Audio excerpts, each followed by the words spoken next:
23 days until the NFL draft.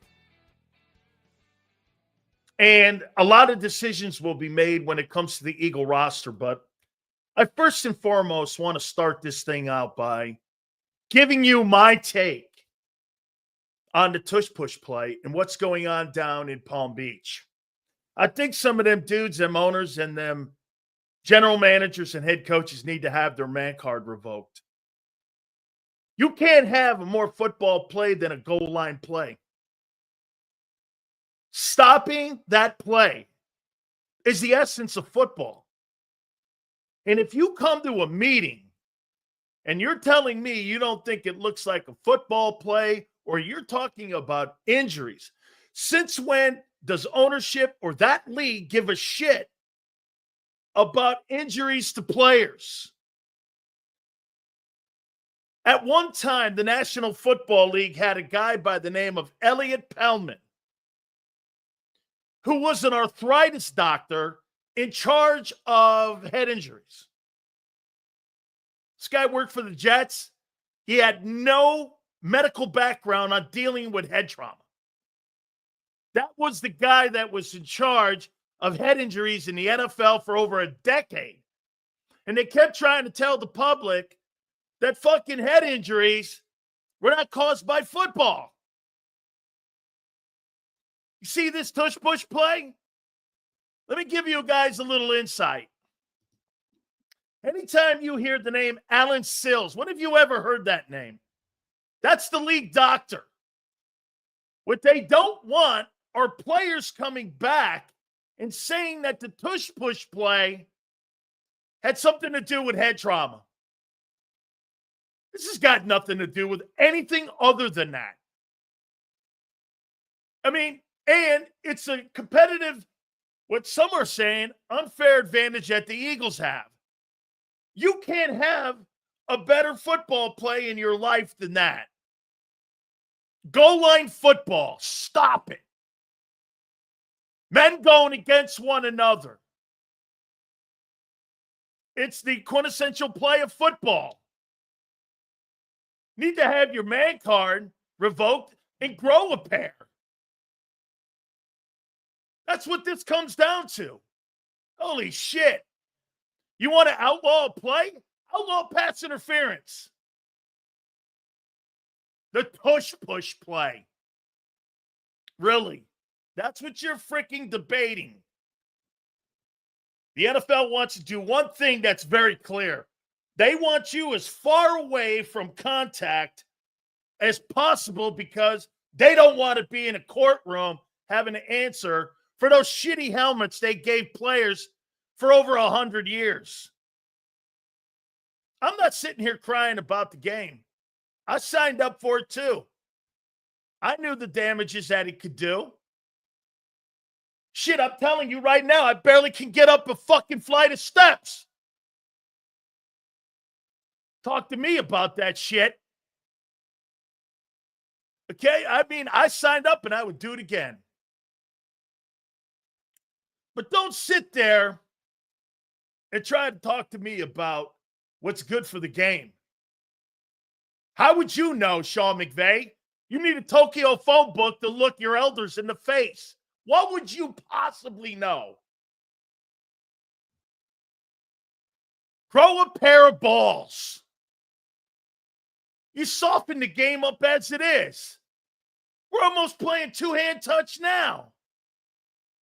I've never seen our league in the hands of softer people. Congratulations, Philadelphia Eagle fans. You've done something that the other folks in the league that are so soft can't handle. You beat them up at recess. Awesome. Sean McDermott, Sean McVay, all dudes, have you ever strapped on a jockstrap? How in the world would you know what's good for the game?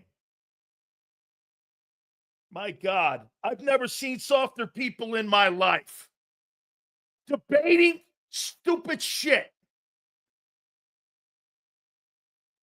The quintessential play. Men versus men. Stop it. I love the fact that the Eagles are dominating you. And you're crying about somebody dominating you.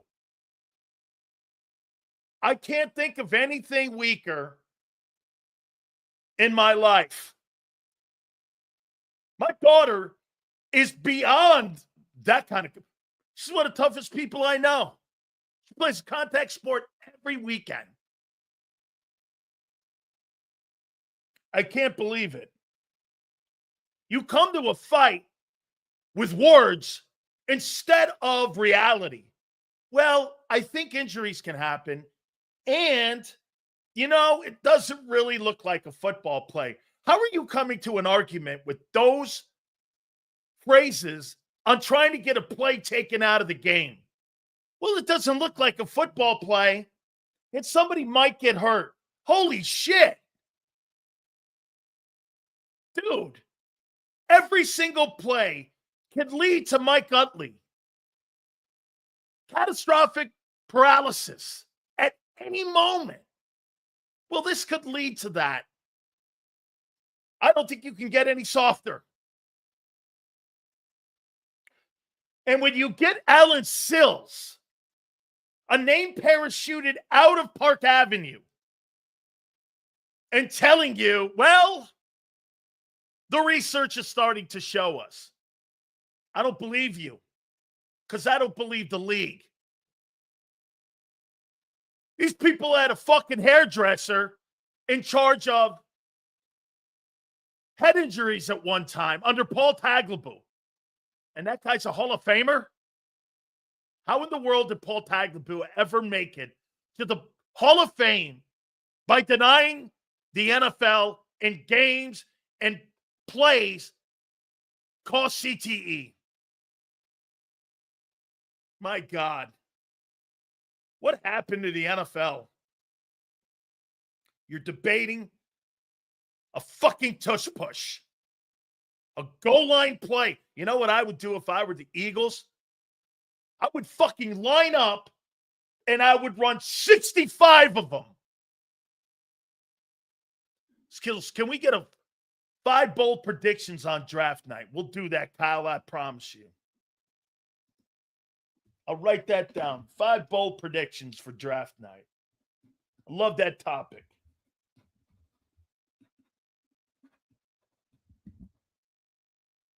Stop them on 1st and 2nd down. Won't see it 3rd and 1. Amen.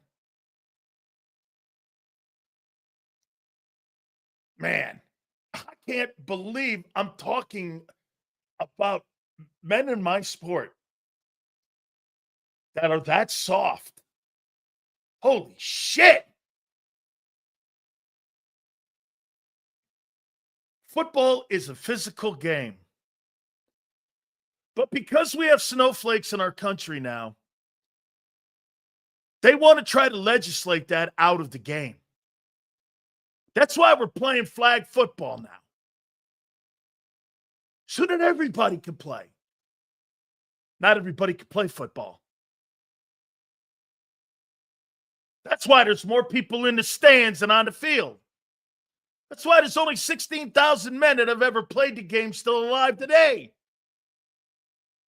Not everybody can play that. Man. Can you be any softer? It's embarrassing. It's unbecoming of an NFL dude to have these lame-ass conversations. It's just unbecoming. I'm sick of it. You sit around with millionaires, head coaches who never played the fucking sport, talking about what's good for the game. How would you know?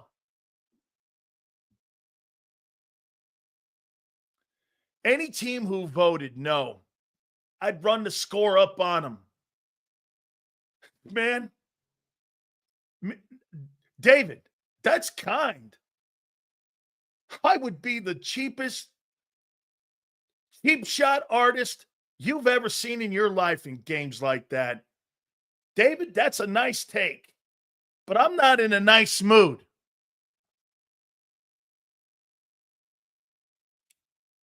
Can you be any softer? I tell you, one more time, that fucking league was built by men with plays just like that. That you see what that league is built on. It's built on those goal line plays. That's what the National Football League is built on. Tush push, absolutely. Elite. That's what that play is. Talk to me about the National Football League and bullshit like that's going on down in Palm Beach while those guys are drinking fucking Mai Tais. Holy shit. Just afraid of being in a courtroom because players will go back and say that play caused CTE. The biggest fear the league has is not the tush push play. It's being in a courtroom, being called out for the damage that they've done to the players. And that play reminds everybody of what that can be. There's no intel on it. Can you imagine? They don't want to outlaw a helmet that hurt the players for 100 years, but they want to outlaw a play that has shown no intel that has injured a football player. How's that possible? You have no intel that that play has hurt anybody, but you have intel on a helmet that has damaged players for decades. And you never banned it.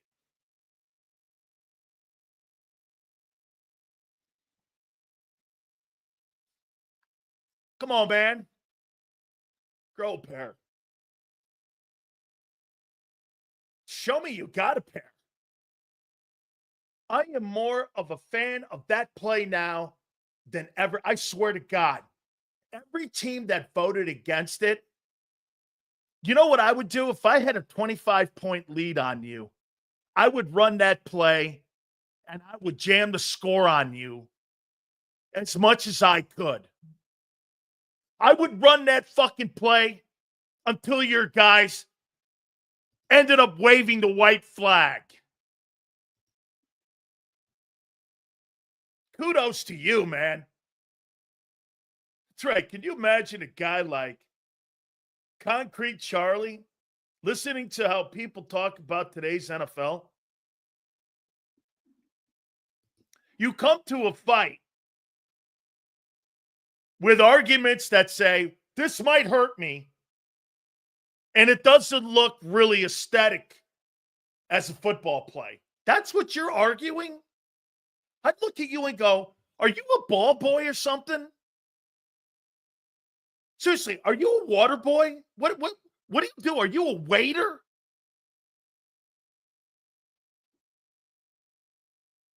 Some black ninja, they can't control it. So they want to ban it. Absolutely. Spot on. Spot on. That's a spot on take. Way to go. Let's start this Tuesday out with a great take. Hey, Philly. Kudos to you, man. You did something no team's ever done. You created a play that the league can't stop. And you know how you did it? Great drafting, great execution, great coaching, great players. Everything the league's built on. It's like being a millionaire and wanting people to go, well, you have to pay your higher fair share of taxes. So you're punishing me for being a hardworking man. You're punishing the Eagles for hard work. Is that right? That's what you're punishing the Eagles for. Getting it right. Think it's bullshit. I'm sick of listening to it. You know why I'm sick of listening to it? It sounds soft. My God. Between the holding and all the stupid penalties now and officiating and the bullshit officiating we have in the game, now you want to take a football play away. You know why Sean McVay doesn't like the head coach of the Rams? You know why he doesn't like that play? Because it's not a finesse play. It's brute strength.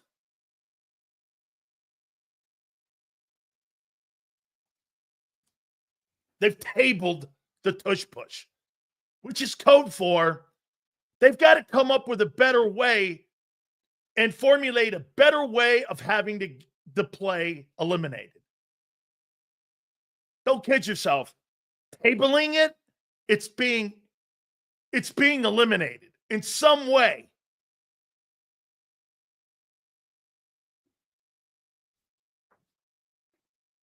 Oh, don't worry. I'm not going to sit here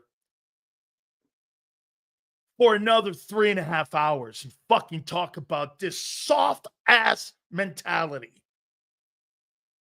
Look, man, I don't like going back to that old Dan.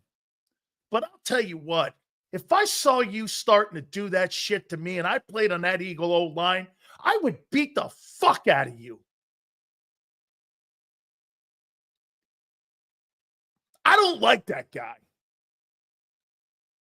But the more I listen to it, I mean, I'll take this. I'll take a fair conversation about what's in the best interest of the health of the players at any time. This ain't it. This ain't it.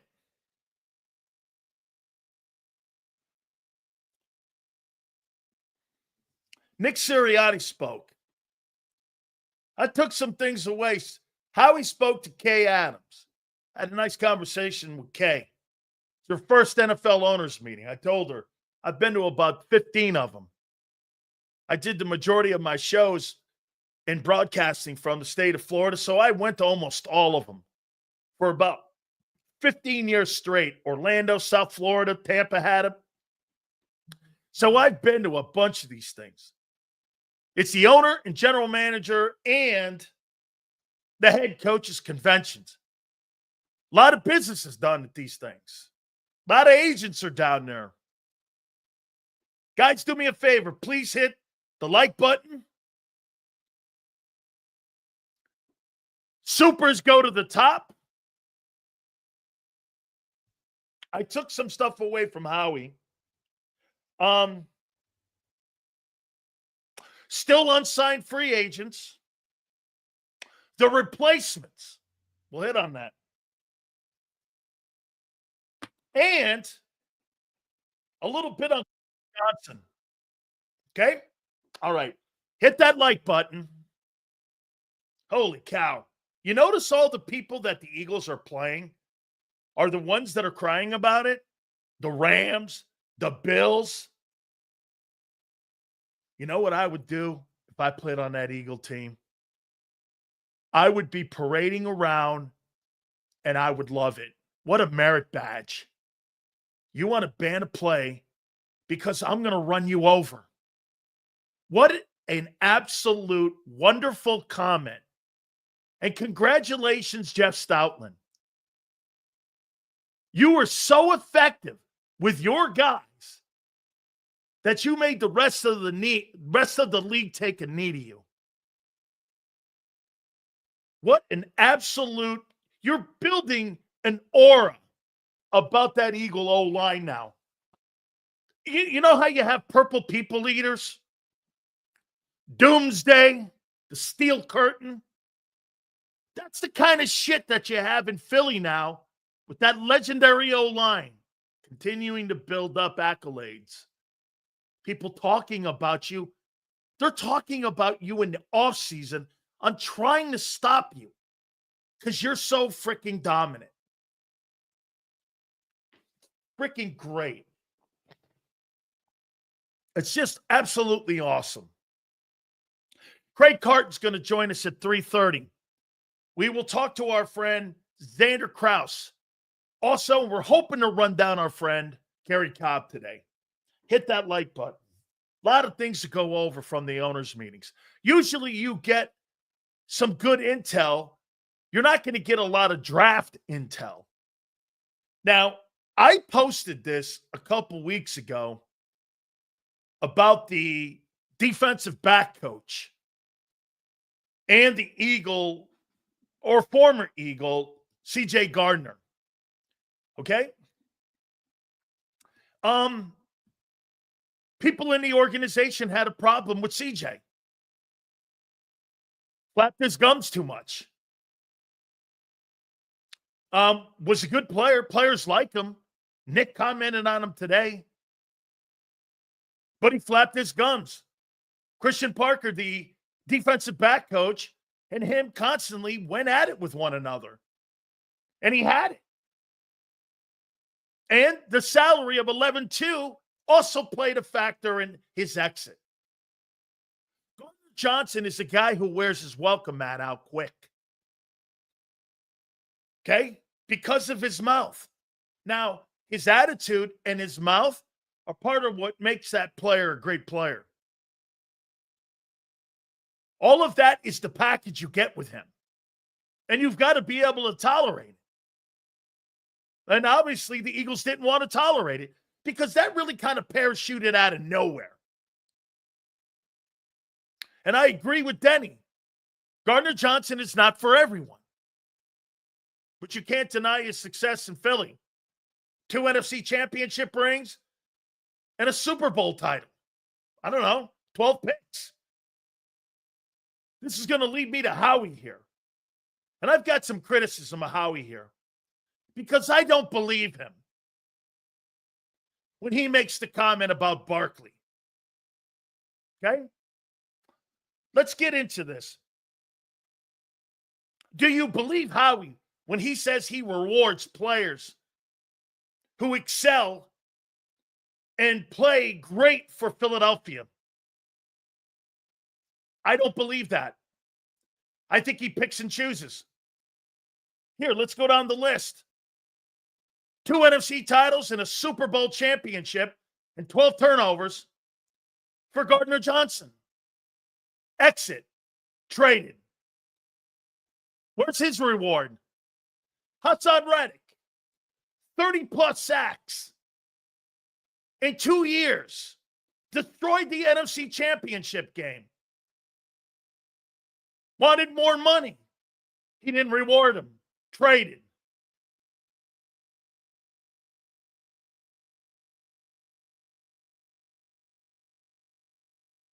Mekhi Becton, part of the Eagle offensive line that had the greatest running attack in pro football history. Rewarded? Free agent. Milton Williams, Josh Sweat, superstar players on the number 1 ranked defensive football team that held Patrick Mahomes to a QBR of 11.4. Rewarded? Free agents. So when he says that, Zach Bond, rewarded. He picked and chose who he want to reward. Not everybody gets rewarded in Philly for excelling. That's not true. That is not true.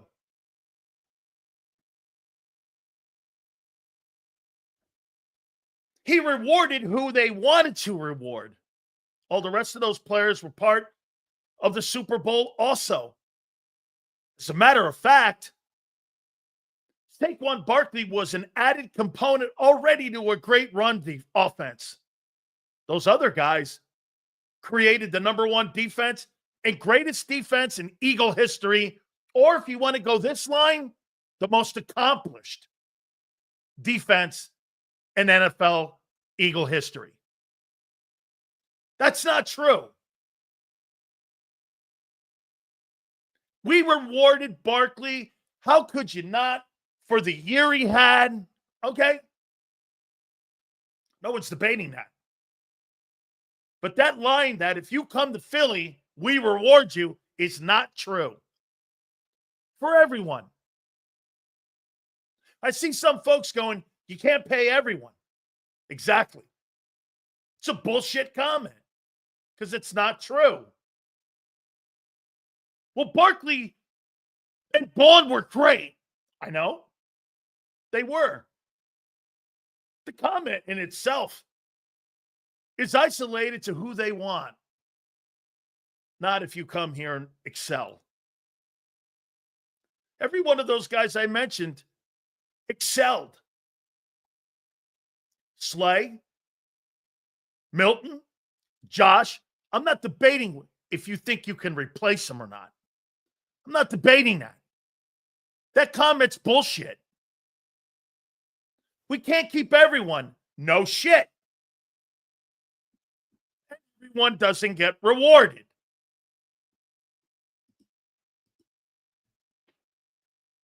Reward the guys who will sell the most jerseys. I don't think the Philadelphia Eagles, Mikey, has to worry about that. But it's Howie being Howie and how he talks. That's Howie Roseman's number one free agent acquisition in the history of him being a Philadelphia Eagle executive, is it not? That's why he rewarded him. Player excelled. No getting around that. DC Trucker. I'm not debating that either. Doesn't mean you don't want to. No shit. But to sit there and say, if you come to Philly, you get rewarded on 1-year contracts, and if you do your job, you get rewarded is not true. They're going to pick and choose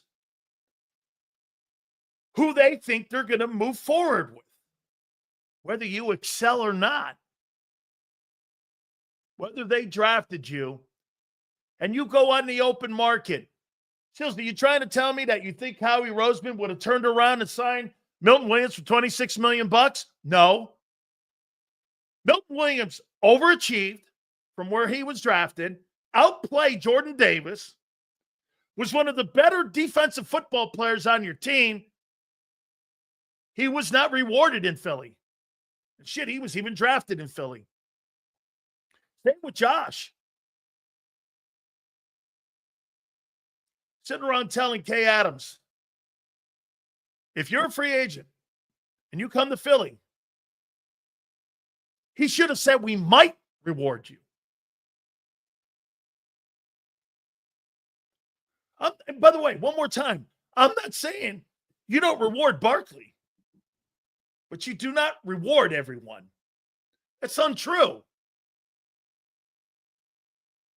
I mean, it's untrue. So right there in its context, you know, when you're sitting on top of the world and you're the reigning Super Bowl champions, you get to say and do a lot of shit that people are going to give you the benefit of the doubt. And that's what you're giving them. Is it wrong to give them the benefit? No. But don't let anybody bullshit you. That's a bullshit comment. You know why? Facts don't dictate that. Every single one of those guys that rolled out of the building and got raises other places, Isaiah Rodgers, raise. Becton, raise. Milton, raise. I mean, every single guy got a raise. Every one of them. Josh Sweat, raise.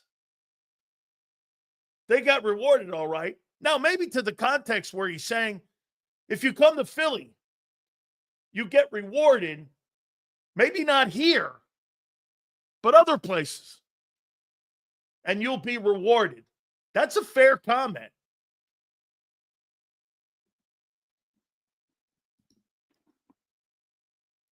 That's right. Kellen Moore, raise. Stoutland made the league go no moss. What a feather in his cap. No shit. By the way, I'm not telling you that you had to pay these guys. But I love listening to people talk to other media people who don't cover the team. What the fuck does Kay Adams know about the Eagles? She's a year late on all the things that go on. Unless you're covering those guys on a weekly, daily basis, you cover them from 37,000 feet. Darius Slay, raise. It's a great take. Slay got a raise. Howie rewards everyone. If you put the context in, if you come to Philly and you excel, we'll pay you, maybe, but someone else will pay you too. That's fair. That's a fair comment. Saquon Barkley deserved. I don't know. Again, I still don't know what the ends are to that. You got $3 million in cap space for it. You had 2 extra years with him where you was under contract. I still don't get it. All right. He had one of the greatest seasons in the history of the Philadelphia Eagles. No doubting it. I'm not debating this.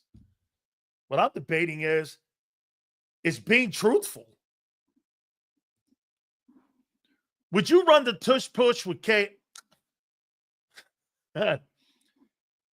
K's a friend. Come on now. We go back and forth all the time on Twitter. We've been friends for a bit. She does a great job, believe me. I like the stuff that she covers, real. I think she's a good female sports broadcaster, and she's a credit to the profession. I like the way she works. It's all good. Yeah, so I mean, you're trying to tell me, so do you believe Howie? To some extent. Hey, if you come to Philly, we might pay you, or someone else may pay you. I think that's the better line. Right? All right. Do me a favor. Please hit the like button. Craig Carton will join us at 3:30. We're hoping to catch up with our friend Gary Cobb, and also our friend Xander will join us. Please hit that like button. Still free agents that are out there. We're going to look at the Eagle replacements here. And Sirianni spoke. I want to get to that. I thought Nick was pretty uncomfortable today. I'll tell you what, he looked like he had just run a marathon when he had all the press around him and they were questioning him on the team. You know the problem why he stumbled around so much is because he barely makes any of the decisions when it came to players' exits. What would he have anything to do with whether or not Josh Sweat or Gardner Johnson or Darius Slay were to remain on the team? He had no say in that. He had input, but he had no say. You could just tell by the way he was answering questions. He was asked initially right out of the gate about his contract. He said that will take care of itself. Yeah. My question is going to be, how valuable do you see Nick in your organization?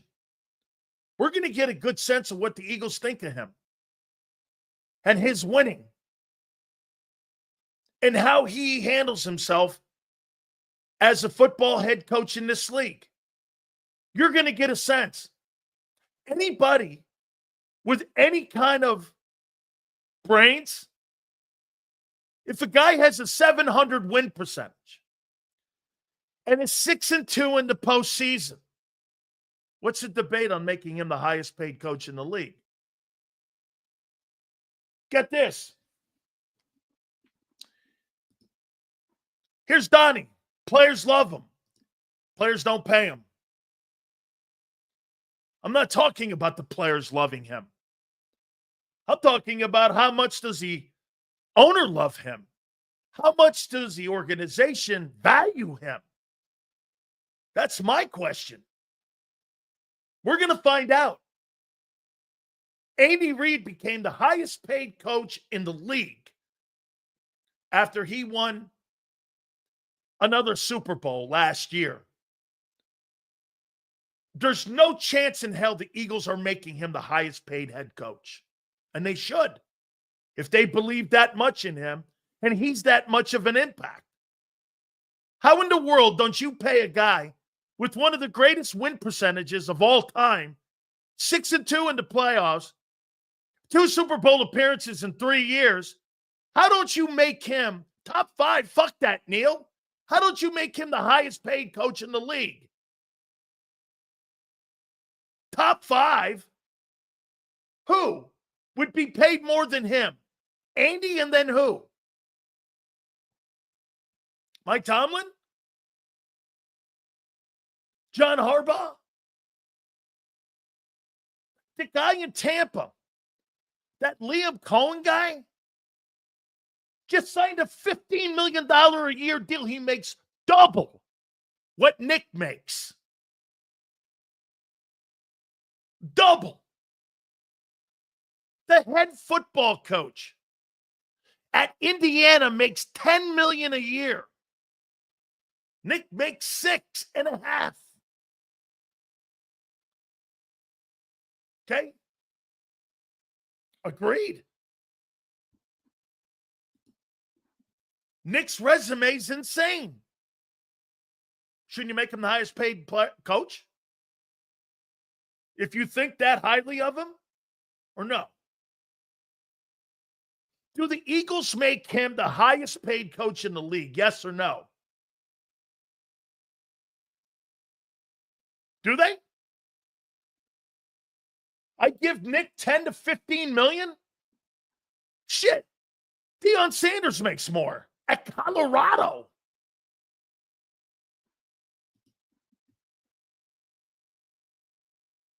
You're not paying Nick Sirianni the highest number, salary-wise, in the NFL for all he's at least done optically. Really? Okay. Well, you must not think that highly of him. When Jalen Hurts got a contract, and that $50 million, albeit it was just for a couple weeks, Hurts was the highest paid player in the league. The coach doesn't become the highest paid NFL coach in the league? He doesn't get rewarded? I thought you fucking reward people.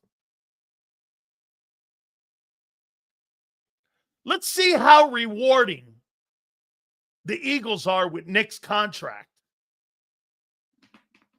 I bet they do come in with 10, 15 million. 10, 15 million? He'll be around the 20th highest paid guy.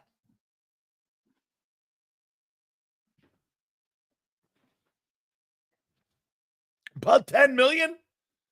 So you're going to give Nick Sirianni a $4 million raise.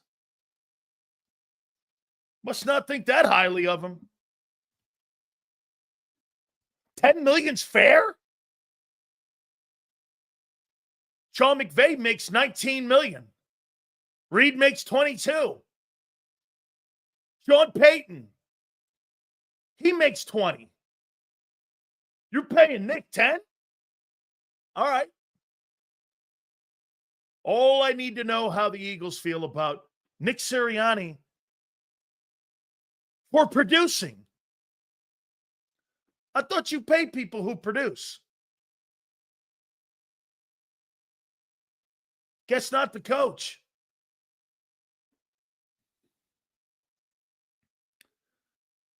His problem is he's not a play caller. 19 is fair? Yeah. I'd agree with that. Nick Sirianni should be paid $19 million. Somewhere in between McVay and Sean Payton. Yeah. I agree. Let's see if the Eagles go that high. How many people here believe that Sirianni will sign a 3-year, $60 million contract? How many people believe that? I don't. Isn't that fair? Hey, Kyle, do me a favor. Give me Sirianni's Win percentage. Nick said that will take care of itself. First question asked, I'm like, well, if you reward people for success in Philly, and if you gave Barkley that number and you upped him, making him the highest paid running back, Neil, is that right? 742 win percentage? That's John Madden. That's Vince Lombardi. He's got win percentage numbers that rival Lombardi and Madden. And you want to pay him $12 million?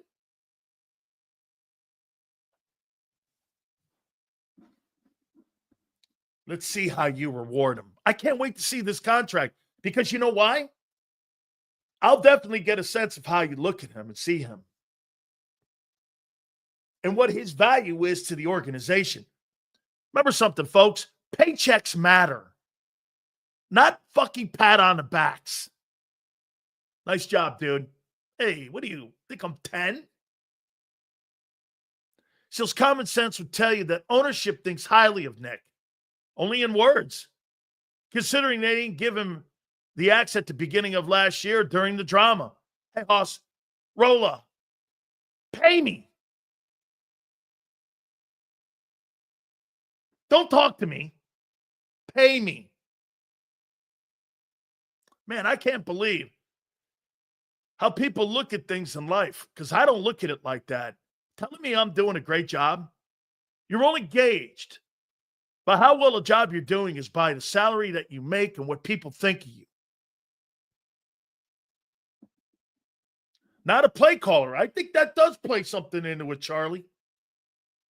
He deserves a good raise, though, especially for what he faced early in the season.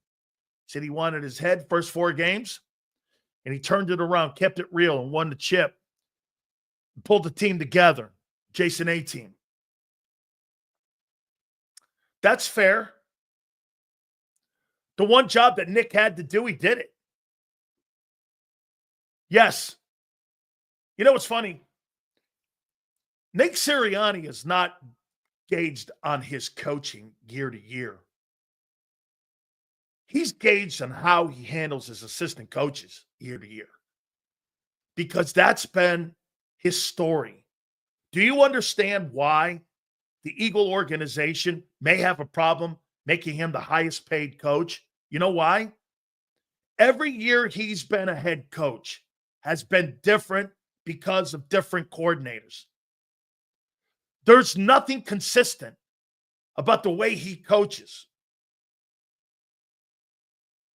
In 22, you had Steichen and Gannon. They leave. You put another one group of coaches in. They fail. They go out. They hire another group of coaches. They succeed. That's nothing on him.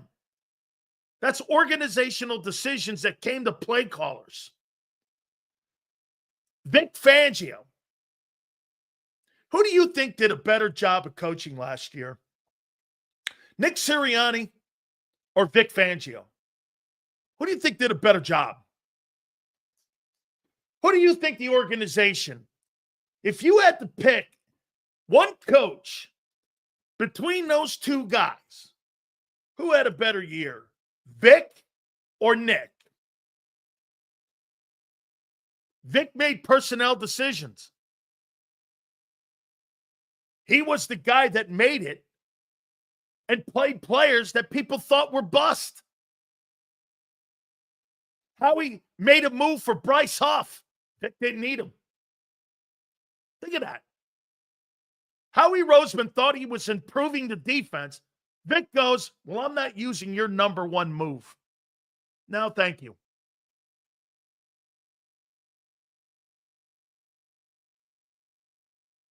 The creation of Zach Bond was like Dr. Frankenstein making Frankenstein.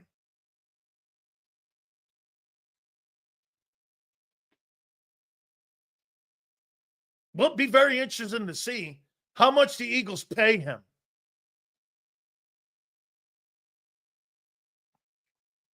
He was asked about Scott Loeffler, the Bowling Green head coach, who's now the quarterback coach. I actually love this hire.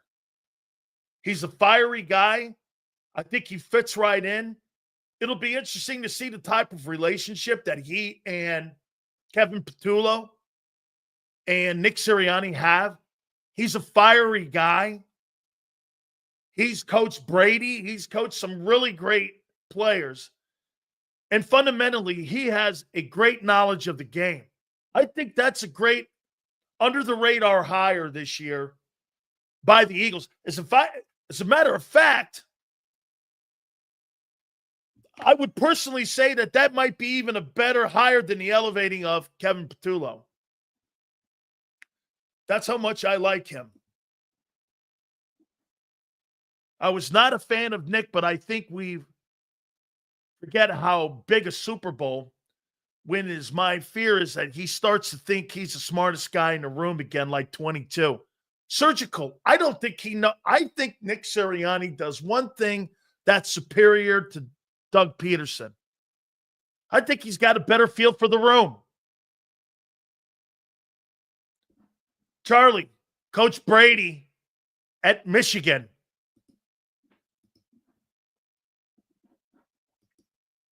Surgical, I think he's got a better feel. Okay? He's got a better feel for how they are. By the way, this goes back. Congratulations to Frank Wright. He's the interim head coach at Stanford. I'm working on getting him on.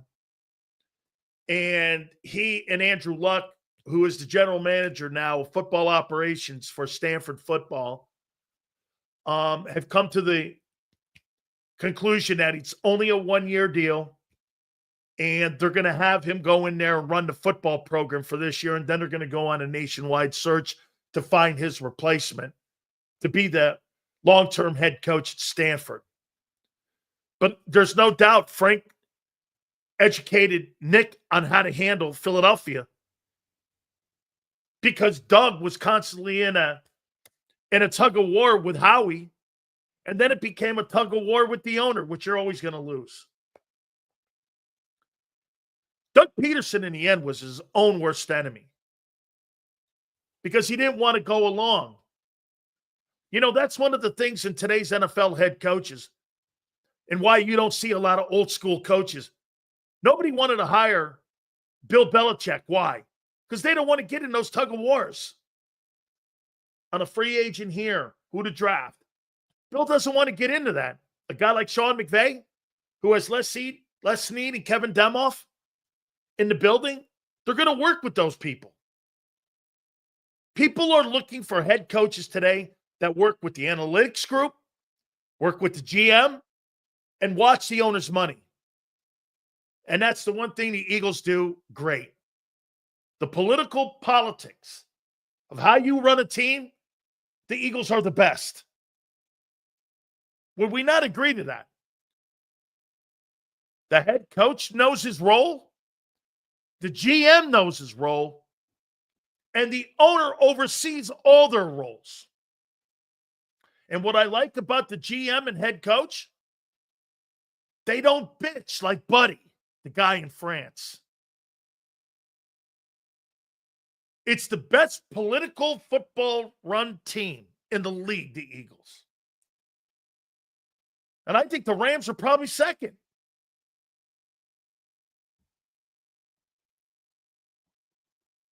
Scott was not a Nick Sirianni hire. He was a Nick Sirianni recommendation. Nothing in that organization is done without the owner and the GM first signing off. You heard what he said. Did a ton of interviews. Talked to a ton of people. Let me ask you something here. Vic Fangio, when he hired Bobby King and Clint Hurt, you know how many people Vic had talked to take over the D-line job in Philadelphia?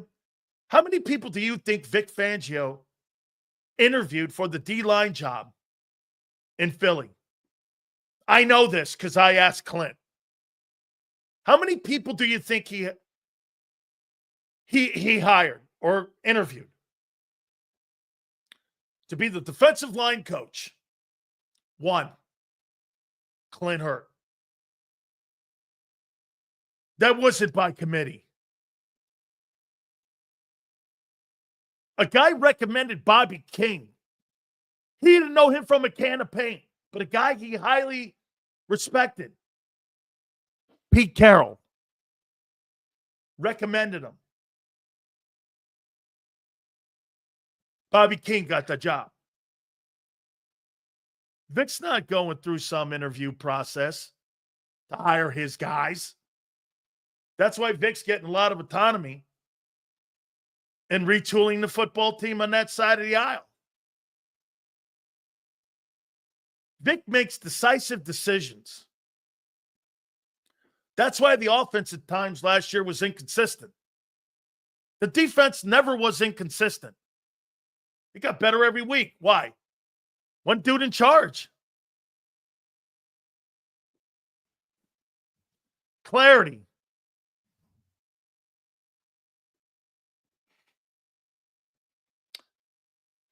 The Tush Push. He's made a comment. I'll tell you this. I didn't know that was a Nick Sirianni play. He took credit for it at the owners' meeting. You know, we ran this with Jacoby Brissett. We were at Indianapolis. We had really good success there with it, and we started implementing it more in Indianapolis. Funny, I remember the Eagles running that play with Carson Wentz. So Nick was taking bows about the Tush Push play because he ran it in Indy. I didn't know Indianapolis had success with it. He goes, well, we were really successful with it. I don't remember. I think the year you were the coordinator there, weren't you 9-8?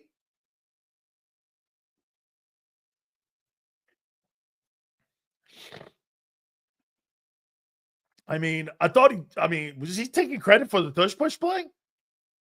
Okay. I didn't know it was a Nick Sirianni play. Kudos, Nick. Nick's taking credit for it. Huh. All right.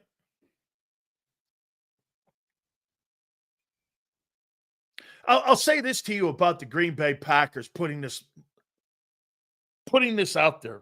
Let me show you guys something. I want to show you this. And I was like this, and it's funny that the Packers would put that out there like this, and I was like, man, have I ever seen Green Bay run a quarterback sneak play? Have I ever really seen them run that play? And I started going back in history, and I started thinking of that play.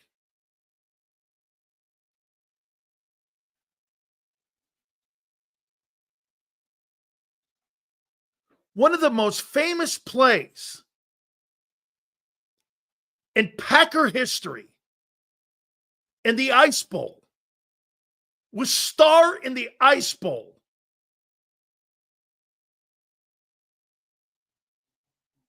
It's one of the greatest Packer plays of all time. And why was that play great? Ask yourself. You know why that play was great? Fuzzy Thurston, Jerry Kramer, Forrest Gregg, Jim Taylor, Bart Starr, Paul Hornung. That O-line. The Packers had the best O-line in football. That's a world championship play. I thought it was kind of ironic that the Packers would bitch about a play that's synonymous with Vince Lombardi.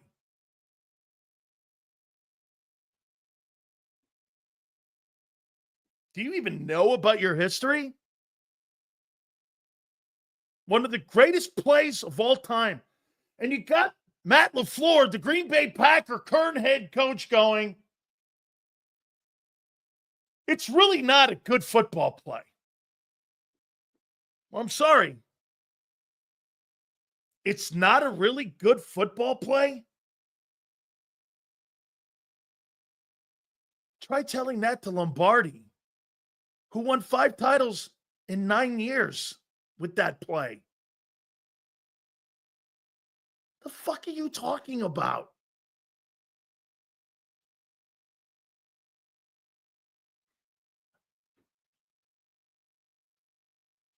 God, what 5 titles in 9 years?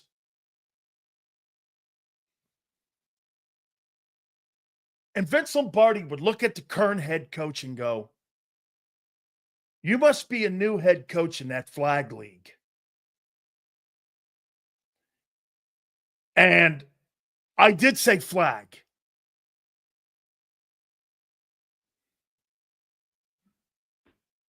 Good grief.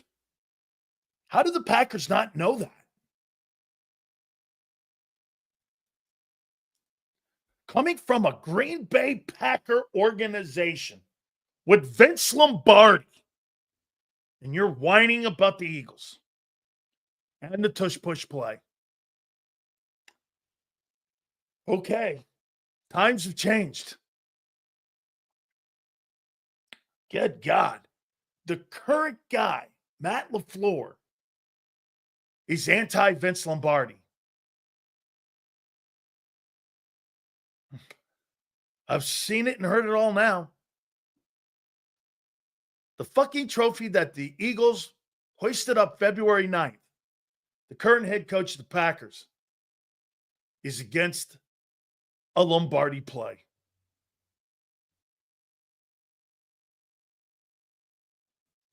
Sign of the times. Good grief.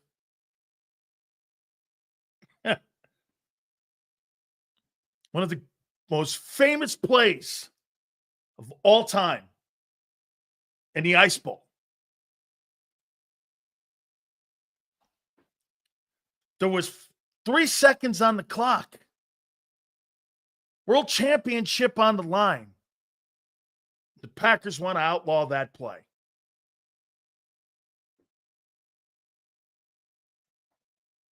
The Eagles run an old school play. KC Eagle. Isn't it ironic? The Packers formulated that play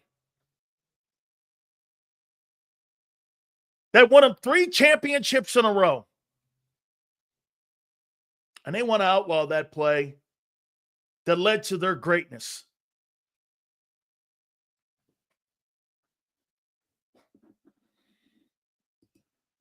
What's the Ice Bowl?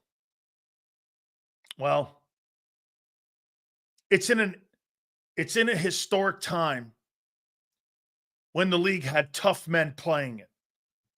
So, Dre, you have to do some research because they would make you think it was in the Roman times.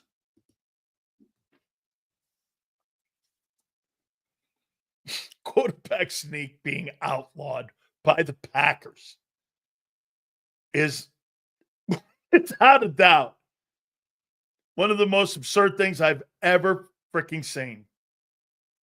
Hey, I'll get the Titans or the Jaguars, but the Packers?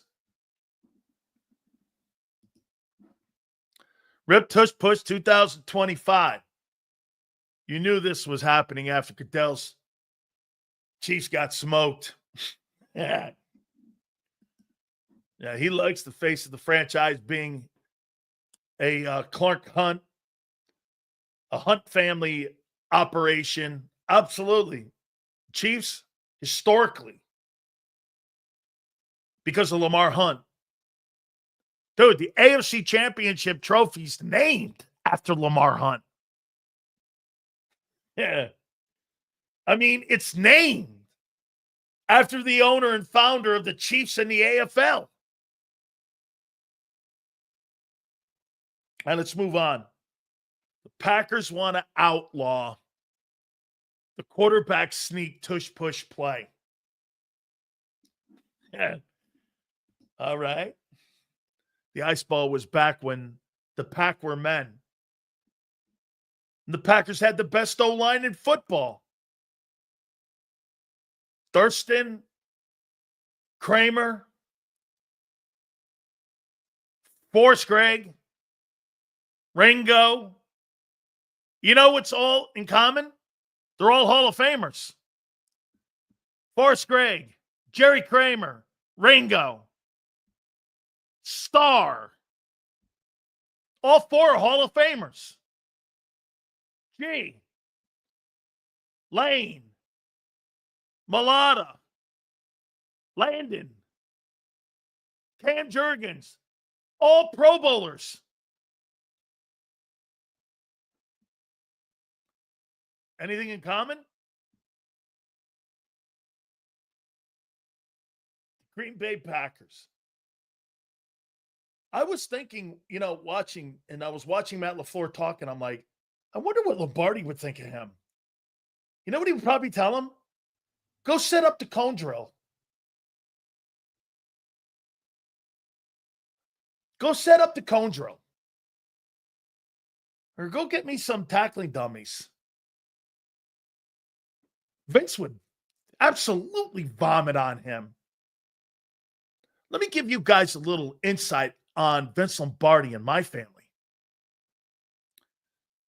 As I told you, that guy over my shoulder here, Robustelli, Vince was on the Giant coaching staff with Tom Landry. My family was very close to Lombardi. I got something downstairs I'll show you. I've told many of you this before. I got an index card that Vince wrote. And it's framed. You know what it says? We will always strive for perfection, knowing full well we'll never achieve it. And the rest of us will learn to live with greatness. Handwritten. Vince Lombardi. Andy gave that to me.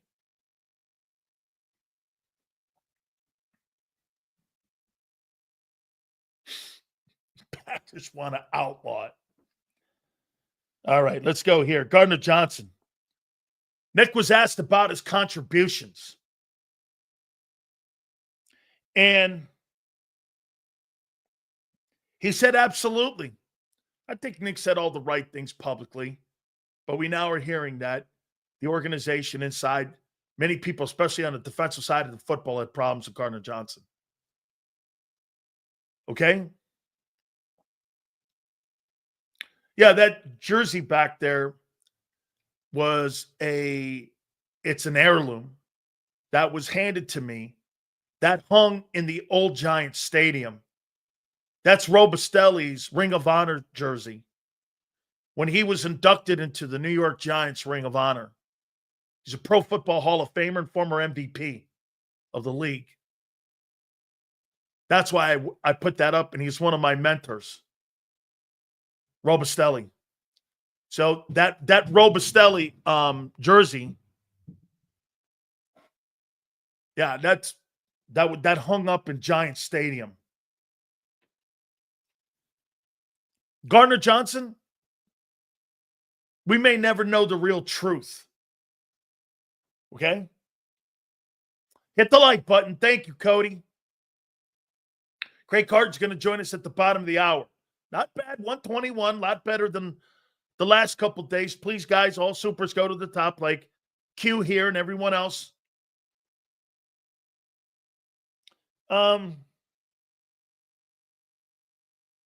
He was asked about Dallas Goedert. He couldn't answer this question fairly. You know why? You know why? Because he has no say in Goddard being on the team or not. Someone asked me a question. I see something in here going, Dan, do we go O-line? Why would you want to draft and use a first-round pick on a right guard?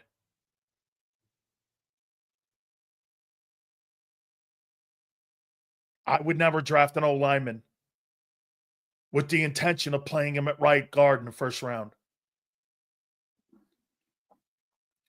Have you ever had a first round right guard that you drafted that played right guard?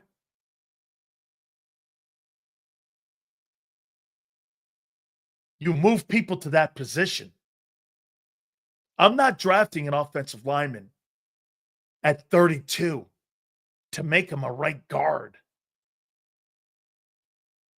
I mean, that's not what that position is. Right guard, 32? No. I'll come up with a bigger need. This Goddard comment. Nick can't answer this. Clearly a money move. By the way, Goddard being exited off the team is by far a money move. They got 50. Am I right when I say this? Do the Eagles really have 15 guys? Am I right with this number? Kyle, count them for me. Are there 15 guys that are currently on the team right now that make $15 million or more that were drafted? Or is it they have 15 guys on the team right now since 2022 that make over $15 million? Let me take a look at that. Vaughn,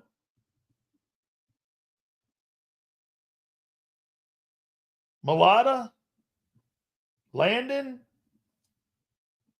Lane, Goddard, Barkley, Hurts, AJ, Devontae. 1, 2, 3, 4, 5, 6, 7, 8, 9. That's 9 guys. Anybody else? Huh? There's 10.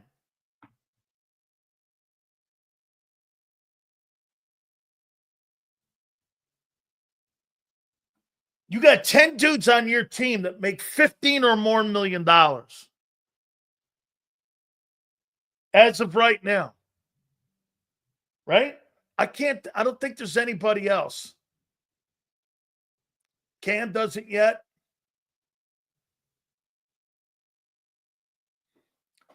You got 10 dudes.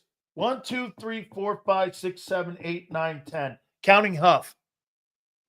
Think about that. You got 10 guys on your team that has an average of almost $290 million salary cap, make $150 million, and 15 dudes out of your 53. 10 dudes make north of $15 million. That's a lot of money. Price of success, I guess. I'm with you, man. Right there in a nutshell is why, hey, the 2 guys that have to go, look at the guys they got rid of. They got rid of Slay. They decided to do the dead money. They got rid of Bradbury. They couldn't afford. And how they do their salary cap and how they spend money with Josh Sweat and with Milton Williams. Even with Mekhi Becton. It's a lot of money, man. And by the way, so next year, you'll probably move off of Huff, right? You're going to add Carter, and you're going to add Juergens, right? That's 11 dudes after next year.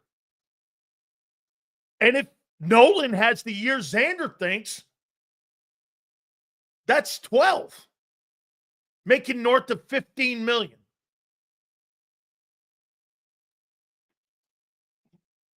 That's quite a bit of money.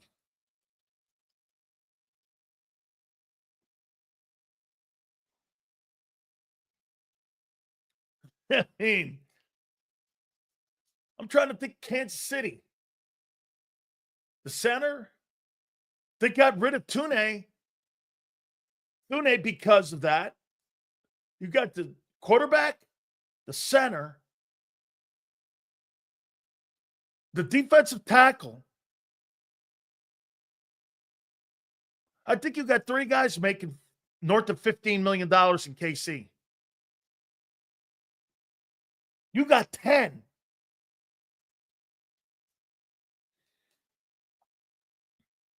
Goddard won't make it to training camp. Okay? He won't.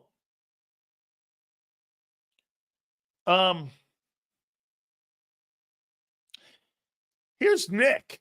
Time will tell if the new replacements will fill the roles.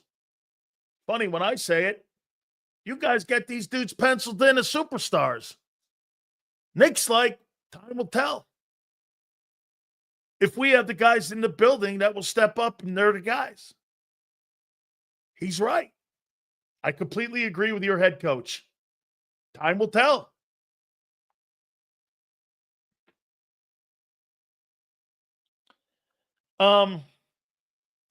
We value versatility in our players.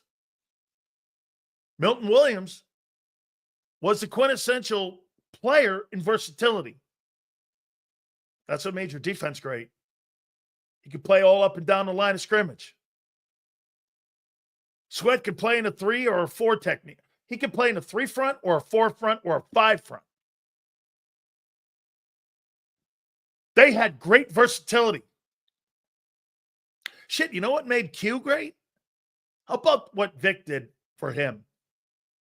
Am I right? Somebody help me out here. Did Vic play Quinyon Mitchell in the slot? Did he play in the preseason a little bit of slot? Did he throw him over there so that he could get an understanding of the defense and what they were trying to accomplish? Didn't Vic put him over there in the slot during the exhibition season? So he was looking and checking out his versatility and then put him in his pure position. Brilliant. That's brilliant. Shit, who knows? If the Eagles had decided to leave him at the slot position, how good could he have been in that slot? Because Cooper was hurt? It doesn't work like that. Well, let me just drop the guy and drop him in here. And then he goes out and plays a superstar zone corner. I mean, that guy shows you how versatile he is. I have yet to see Cooper DeJean play out on the numbers. I've seen Quinyon Mitchell play in the slot, and he was good there.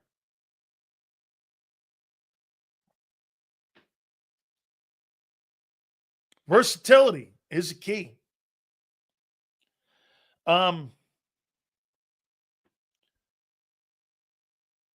He said that we were going to be very, very competitive in these new positions. Very competitive.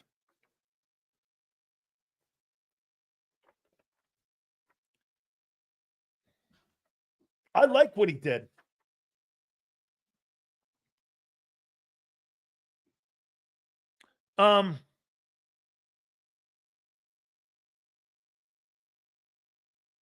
Howie did a great job at finding us players. That tells you right there. Nick recommends. He doesn't evaluate. You know what I think they probably do? They probably show Nick about 5 or 6 players with his coaching staff, and then they make recommendations on which guys they like, which guys they don't like. And I then think that Howie goes back with his people. They try to figure out if the money's right. They try to figure out if that's a position of need. They go analytics-wise, and then they make a calculated decision on whether or not that's the right player for that roster. It's a superstar way of looking at it. You look at everybody. You don't sign everybody. I mean, that to me is an R.C. Buford mentality. I'm going to recruit and evaluate every single basketball player I can possibly evaluate for the Spurs, knowing full well I'm not going to sign everybody, but I'm going to scour the earth looking for the best and most talented players that fit what we're doing economically, schematically. It's great. He talked about Kevin Patullo, did Nick Sirianni today. I have a great relationship with him. And one thing I got from Nick that I really loved, that you heard that may have been a little bit, that kind of snuck through the cracks. You know what he said? You know, I was starting to get a little bit jealous of the relationship between Kevin Patullo and between Kellen Moore, because those guys were just thick as thieves with one another, constantly talking with each other. They were constantly going over plays. They were going over direction. You know, that gave me a sense of Kevin Patullo is ready for this job. I think Kevin Patullo is ready for this job. Nick says he's constantly in his office, drawing up plays. I mean, I don't want to put the pressure on this guy, but you know what that kind of has an MO of to me? That's like John Gruden shit, where you're constantly coming to your head coach with plays and ideas on how to make a formation better or how to get a player open, or you're looking at ways through old tapes or what you're doing is scouring and preparing yourself for the upcoming season on what you think that player's skill set would mean to that play. You're boutiquing plays for your players. You know the detail that goes into that? Some offensive coordinators or defensive coordinators will come up with a scheme. Some coordinators come up with a skill set and plays that fit each and every individual defensive player. I learned something about the Eagle coaching staff today, that how detailed they are in putting a scheme together. Vic doesn't run just a 34 with two high safety. Every single player has an immediate role, and there's a technique in how he wants that guy to play. And this is what he wants him to do and accomplish in his own private sandbox.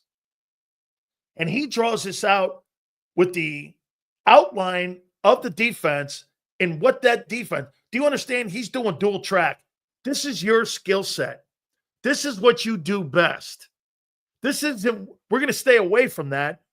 So we're going to put a defense together that fits Quinyon Mitchell's skill, Cooper DeJean's skill, Reed Blankenship. This is why everybody excelled in that defense last year. Everybody was defined in their roles. It's great. You know the work that takes? That's why when a player gets hurt, it's a nightmare. But when you have player development and you can slug in Oren Burks and there's no drop-off, it's because every fucking one of those players have been. Nakobe Dean was not coached any differently than what Oren Burks was coached and vice versa. It's a detailed approach. Man, is that a lot of work. That's a 23-hour job. That's a 23-hour job in how they're putting that together. Massive detail. Because you're doing that 3 deep. What's this guy do? Now, that makes me go like this to Keely Ringo. Can Keely Ringo play a corner? Well, let's see how Vic handles him, how he plays him. He may play him deeper. He may play him shallower.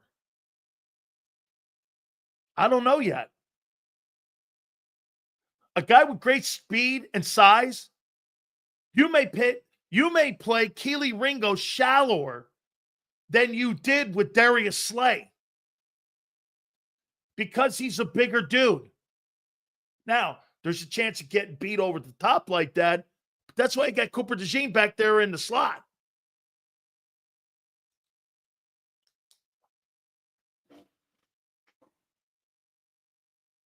Just little things that you hear Milton Williams, great teammate. Sorry to see him leave. Nick, you had no say if you wanted to keep him? Obviously. Sorry to see him leave. He was a great teammate. I would love to have him. He's got a great family. I don't know why you don't want him. I know he wanted him, but he had no say. That's how you know the strength of a head coach. If he can politician for a kid to stay. Nick knows his role. Anytime you hear this, great family guy, great player, great teammate, everything. Great year. Unbelievable player. I wish him well. Why'd you let him go? Money.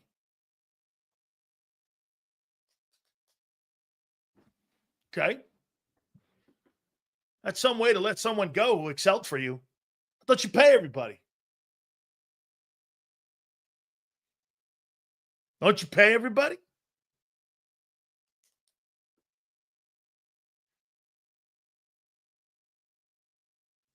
I mean, right? Tyler Steen has to show more consistency. My opinion, I've heard John McMullen and Xander say this. They want Tyler Steen to win that job. Okay? They don't believe it.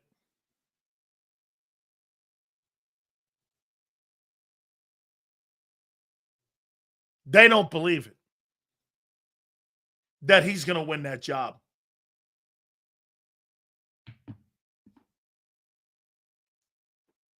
Okay?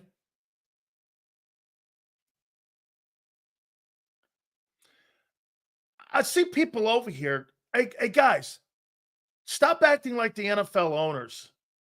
You guys look like babies over here crying about one another. Man up.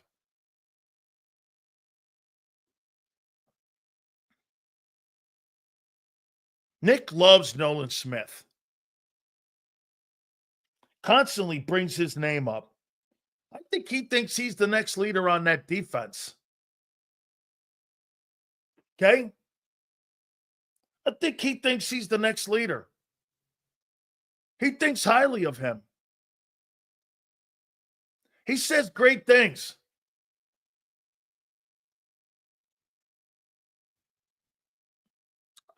Those are great comments. That's got to come from Nick, too. By the way, Craig Carton's going to join us in a couple minutes.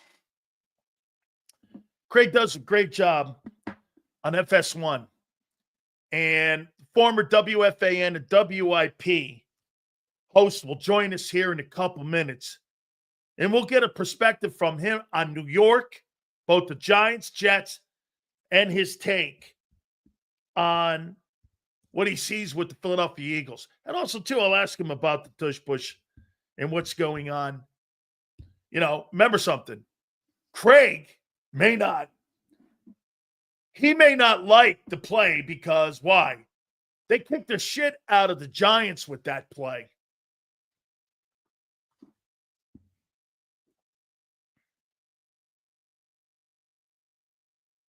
He said something about Jalen Hurts. That's interesting that I didn't look at it this way.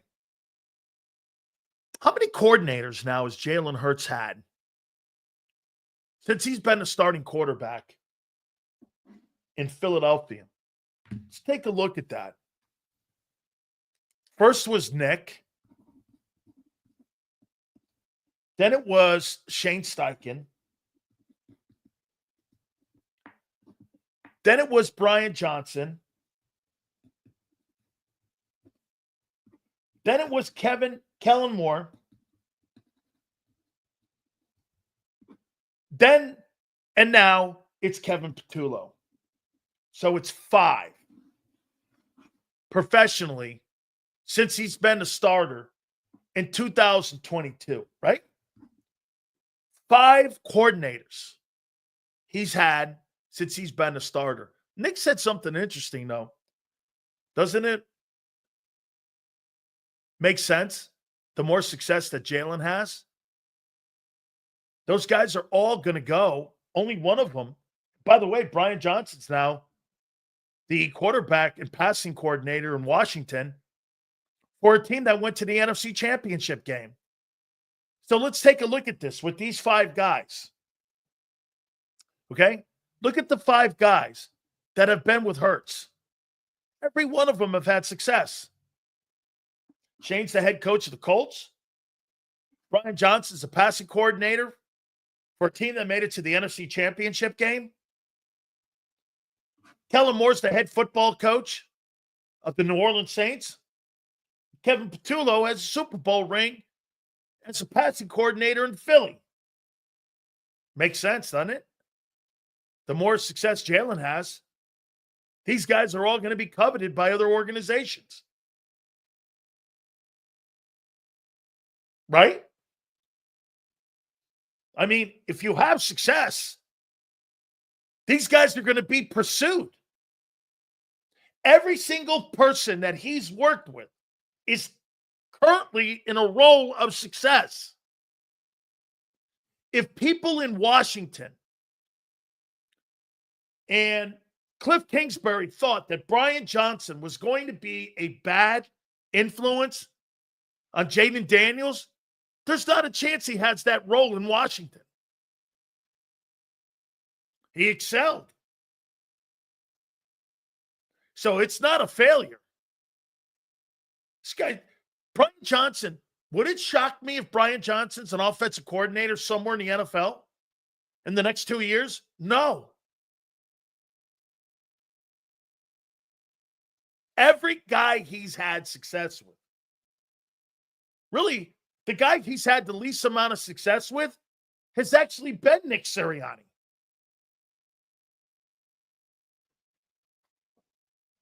Right? He was 2-5 before Steichen took over the role as coordinator. I mean, it would not shock me. Here, do this.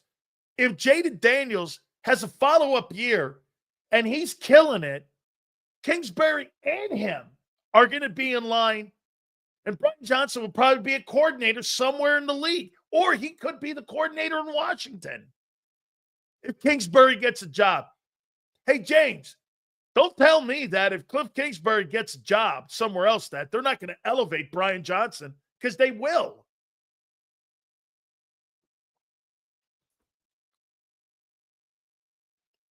Look at this. Brian Johnson was garbage. Yeah, well, he helped coach a kid to the NFC Championship game. Whatever, dude. It was the Rookie of the Year. Nick was garbage as a coordinator. He's the only guy that doesn't call plays off that list. How you doing? Hope to catch up with our friend Craig Carton. Get his take on what's going on here.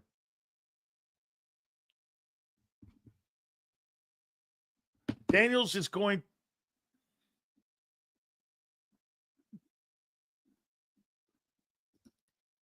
Daniels is going to get his clock clean this year. He runs a lot. He looks so fragile. Stupid. He looked fragile. Hey, James, how many games did he miss this past year? Did Hurts miss more games than him? James Jones, how many games did Jaden Daniels miss? Just curious. None? Oh. Just checking. I thought that was an interesting comment by him, though.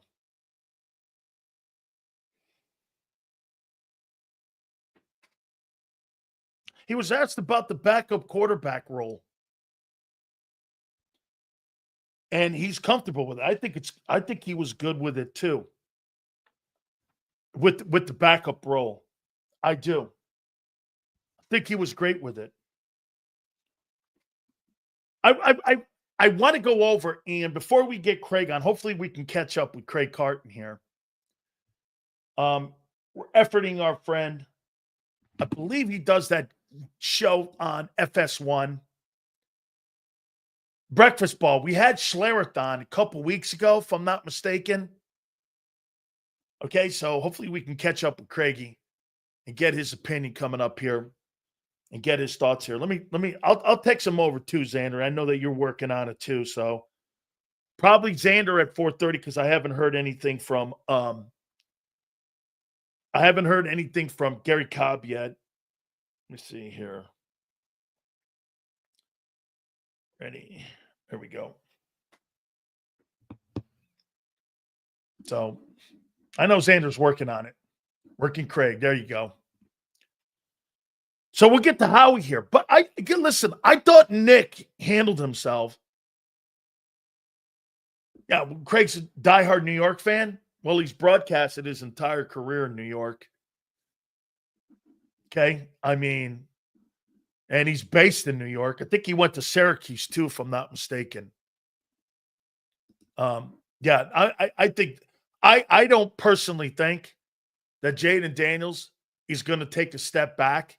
He may look a little bit like CJ. See, what people are doing is they're assuming because Jaden Daniels is going to have the same setback that CJ Stroud did. Every guy's different.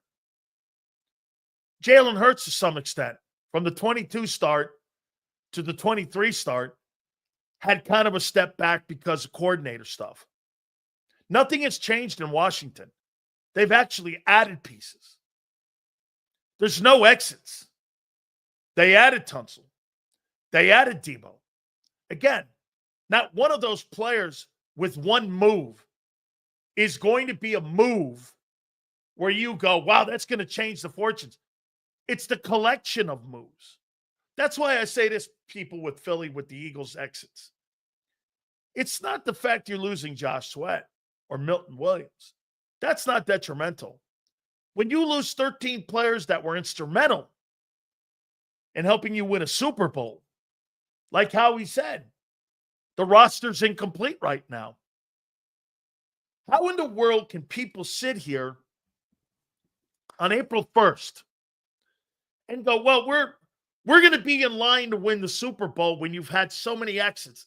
And your general manager's even saying, we're incomplete. The GM is telling you, we're incomplete right now. And he is right. The one thing you can always lean on with the Eagles, though, is this, is that they have a formula of how they're doing it.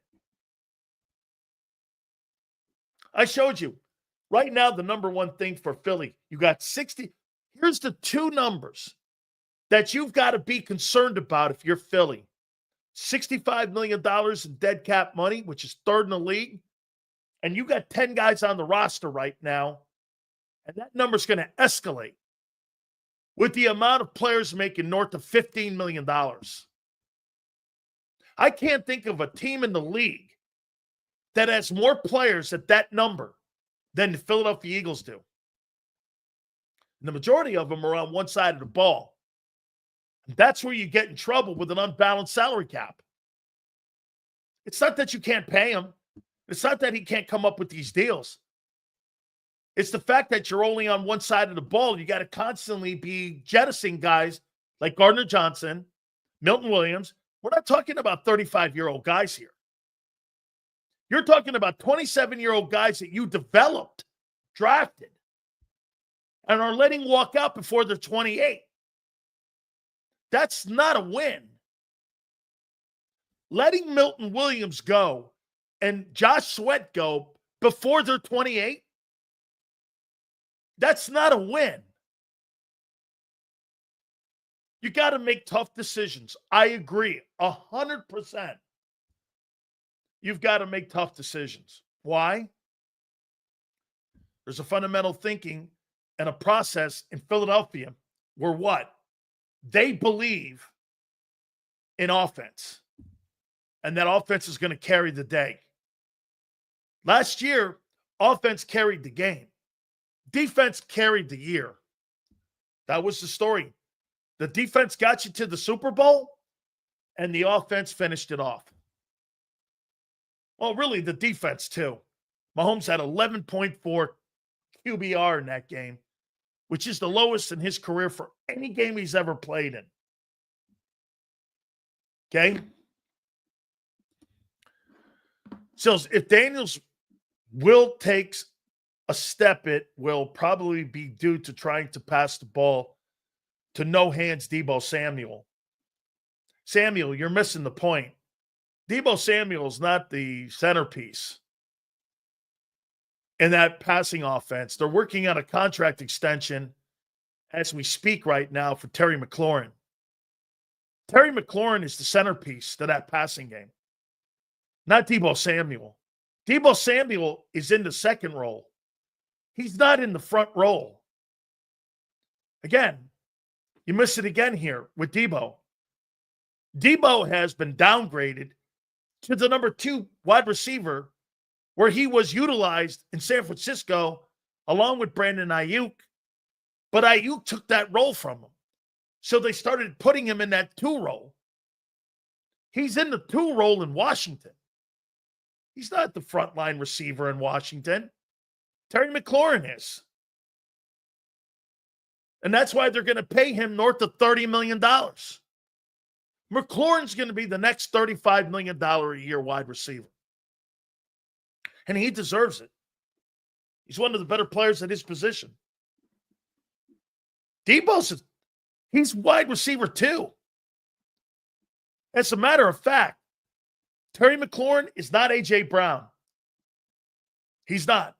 And Deebo is not Devontae Smith. But I'll tell you what, that's a pretty good-looking duo between Deebo and Terry McLaurin and Jaden Daniels. That's not awful. And they're trying to solidify their left tackle position by trading for Jeremy Tunsil. Adam Peters is doing it right in Washington. They've added players. They're not mining. The Eagles have minus players. Oh, yeah, the NFL's chief medical officer was crying. Tush Push is cooked. We see who that guy works for. Absolutely. Dr. Sills being involved now in the Tush Push, all to do with CTE. Okay? This all comes to do with CTE. We're going to get into Howie Roseman here in a second here. I know it's scary, Terry, but how did they lose the NFC title game? It wasn't because of Jaden Daniels. I thought Jaden was the best player. No, they got to upgrade their defense. They got to get better on defense. They got to keep adding. Get this. Lord, Sills is saying the commies are doing it right and the Eagles are doing it wrong. I never said that. I never fucking said the Eagles are doing it wrong. The Eagles got to pay people. You're in a different position than them. It's a stupid, non-listening take. They don't have a lot of good players in Washington, so they've got to sign free agents. Until they can get the draft right, you've got to continually hire free agents. You are in a different position. You're looking in the forefront, and you're jettisoning players. No way around it, Drew. You lost talent. Washington added talent. Whether you think it's A, B, C, or D, you lost talent. No way around it. Your freaking GM today said it, or yesterday with Kay Adams. We'll go over it here in a minute. I'll repeat his words.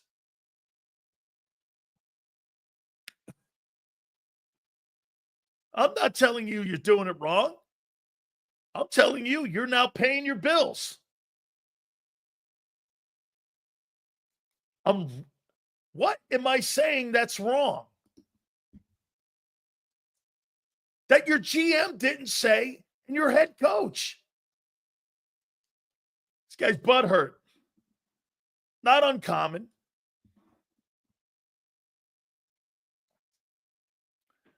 You're still a better team?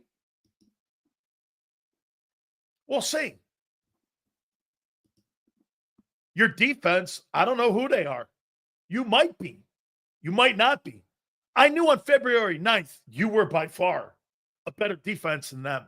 Now, I don't know. You've lost half your starters and swing players. We'll see. Here, let's do that topic. Instead of talking about Howie here, let's look at the replacements.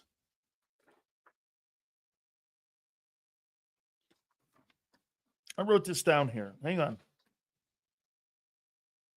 Okay. Here are the replacements. Moro Jomo for Milton. Maybe one day he'll be better. I don't know. You think Nolan Smith will be better than Brandon Graham?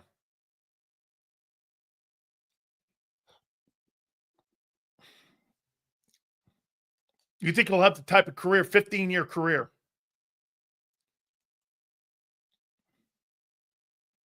So Nolan Smith, you think has a better career than Brandon Graham? Based off of 7 games. Okay? So Nolan Smith's better than Brandon. Has more of an upside than Brandon Graham. Okay?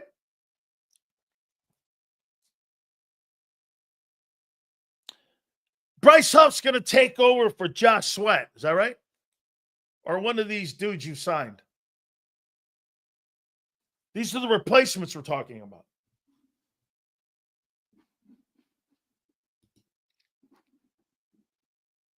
Roger Goodell is batty boy.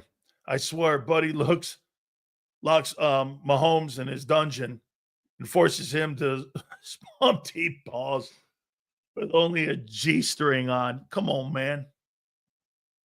Oh, so Jalix Hunt. How many people believe Jalix Hunt? Let's do Jalix Hunt. We won't do Bryce Huff. So Jalix Hunt will be better than Josh Sweat. Yes? This is what you're forecasting. I won't make any comment because on April 1st, I can't really make anything. I'm just pointing out. So you think Jalix Hunt will be better than Josh Sweat. Is that right? So far you think Moro Jomo will be better than Milton Williams. Nolan Smith will be better than Brandon Graham. Let's take Bryce Huff out of there and put Jalix Hunt. Jalix Hunt will be better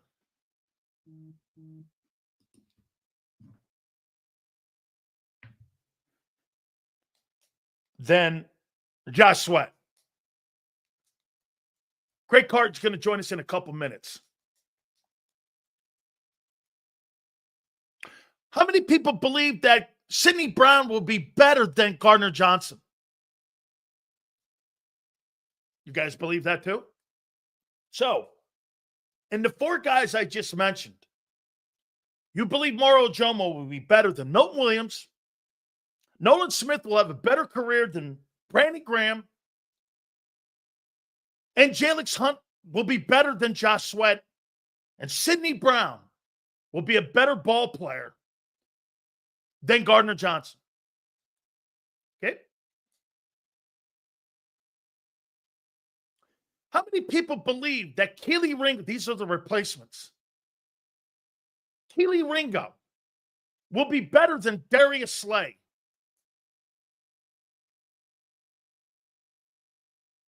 I'm in.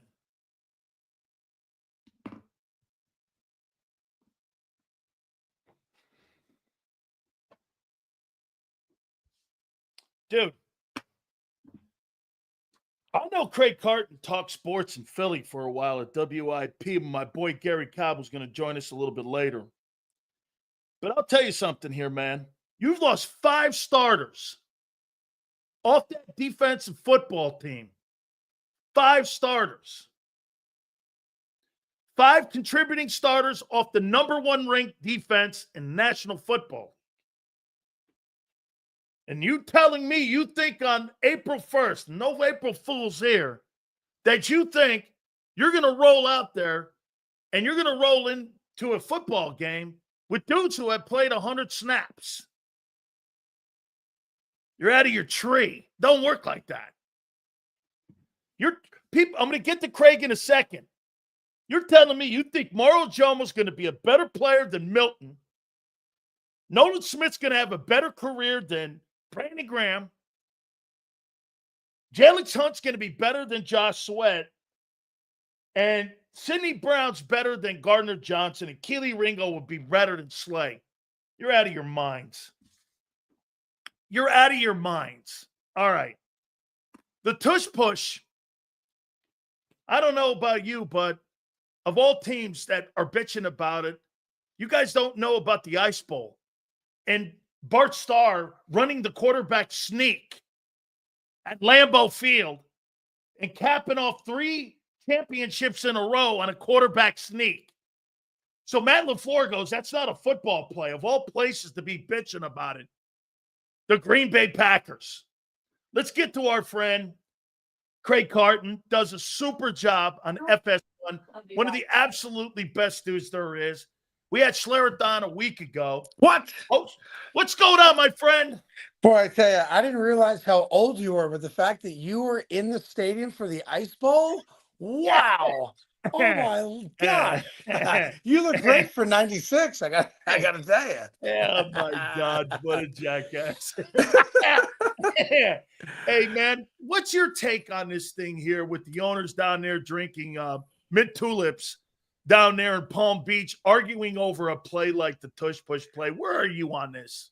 I think it's ridiculous that we're going to ban a play because no one else can figure out how to stop it or how to do it.